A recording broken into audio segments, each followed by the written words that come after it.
MP2 versus gold. Maraming Pilipino ang naniniwala na gold ang pinaka-safe na hedge laban sa inflation. At totoo naman, safe ang gold sa isang paraan. Pero ang hindi alam ng karamihan, hindi lahat ng safe ay pareho ang ibig sabihin. Sa video na ito, i-compare natin ang MP2 at gold bilang investment strategy at inflation hedge.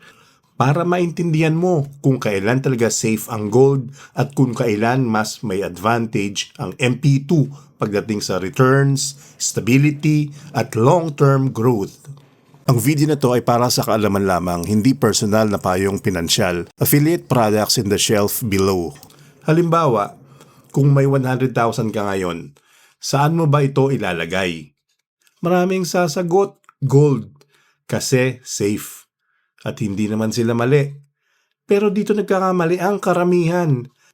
Kapag akala nila na iisa lang ang ibig sabihin ng safe sa investing. Kasi sa totoo lang, may dalawang klase ng safety. Safety ng value o hindi agad nawawala ang halaga. At safety ng returns, may predictable na kinikita. At dito nagkakaiba ang MP2 at gold. Unahin natin ang MP2.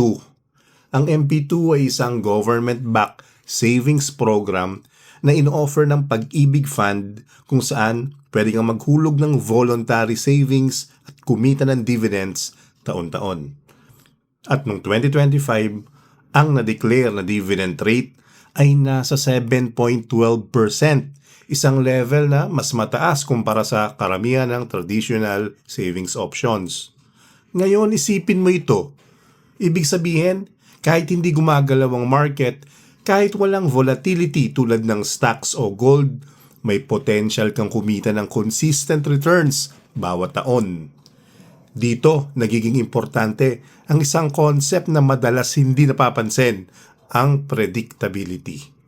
Hindi mo kailangan hulaan kung kailan tataas ang presyo o kung kailan ka kikita. Walang guessing game, walang timing. Basta may pera ka sa MP2, may chance itong mag-generate ng dividends taon-taon base sa performance ng fund. Ngayon, mas lumalakas pa ito kapag hindi mo wini-withdraw ang kinikita mo. Dahil kapag hinayaan mong manatili ang dividend sa account, pumapasok ang tinatawag na compounding, kung saan kumikita ulit ang kinita mo sa mga susunod na taon. Dito nagsisimulang magtrabaho ang pera mo para sa iyo. Ibig sabihin, hindi lang lumaki ang pera mo, kundi bumilis din ang paglago nito habang tumatagal. At habang tumatagal, mas lumalaki ang epekto nito. At dito mo makikita kung bakit ang MP2 ay itinuturing na safe ng maraming investors. Hindi dahil sa laki ng kita sa isang iglap, kundi dahil sa consistent, predictable, at tuloy-tuloy na growth over time. Hindi siya exciting, pero effective. Kaya kung ang goal mo ay magkaroon ng steady na pagtaas ng value ng pera mo at hindi ka umaasa sa timing o galaw ng market, dito, nagiging malakas ang MP2 bilang bahagi ng isang long-term investment strategy. Ngayon, punta naman tayo sa gold. Oo, safe ang gold. Pero safe ito sa ibang paraan kumpara sa MP2. Ang gold ay matagal nang ginagamit bilang tinatawag na store of value. Ibig sabihin, pinapanatili nito ang halaga ng pera mo lalo na sa panahon ng inflation, economic uncertainty o krisis.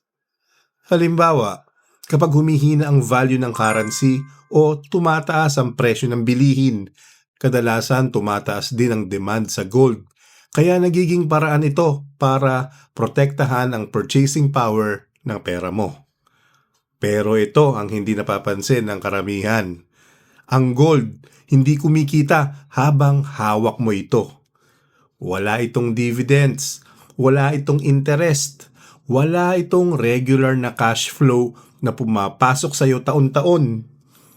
Ibig sabihin, kahit ilang taon mo itong hawakan, hindi ito mag-generate ng income hanggat hindi tumataas ang presyo nito at ibinenta mo. So ang tanong ngayon, kumikita ka ba o naghihintay ka lang? Kaya ang kita sa gold ay nakadepende sa isang bagay, price appreciation. At dahil dito, pumapasok ang isa pang factor, timing. Kailangan mong tama ang timing ng pagbili at pagbenta para ma-maximize ang potential gains mo. At dito nagiging risky para sa karamihan. Sa short term, pwedeng tumaas ang presyo, pero pwede rin itong mag-stay flat o bumaba, depende sa galaw ng global market. Kaya kahit safe ang gold in terms of preserving value, hindi nito ginagarantiyahan ang consistent growth. At dito nagiging malinaw ang role nito sa investing. Ang gold ay hindi growth asset. Ito ay protection asset. Ginagamit para i-shield ang pera mo laban sa inflation at uncertainty. Hindi para magbigay ng tuloy-tuloy na income. Kaya kung inaasahan mo ay steady earnings, ibang usapan na yun. Ngayon, gawin natin tong mas malinaw gamit ang mga numero. Halimbawa, nag-invest ka ng 100,000 pesos sa MP2 gamit ang 7.12% annual dividend at reinvested ang kita. After 5 years, ang pera mo magiging around 141,000 pesos plus. Ibig sabihin, may consistent at predictable growth. Sa gold naman, walang fixed return. Halimbawa, kung tumaas ang presyo ng 20% in 5 years, halimbawa 100,000 pesos, magiging 120,000 pesos. Kung flat ang market, halos walang growth. At kung bumaba, pansamantala, pwede pang bumaba bago tumaas ulit. Ibig sabihin, sa MP2, ang tanong ay magkano kikitain mo? Pero sa gold, ang tanong, kailan tataas ang presyo? At para mas makita mo ito in one glance, may ginawa akong one-page MP2 versus gold guide na pwede mong save. Ilalagay ko ito sa description. At kung gusto mo, mag-comment ka lang ng MP2 versus gold para ma-send ko sa'yo. At ito yung totoo sa title.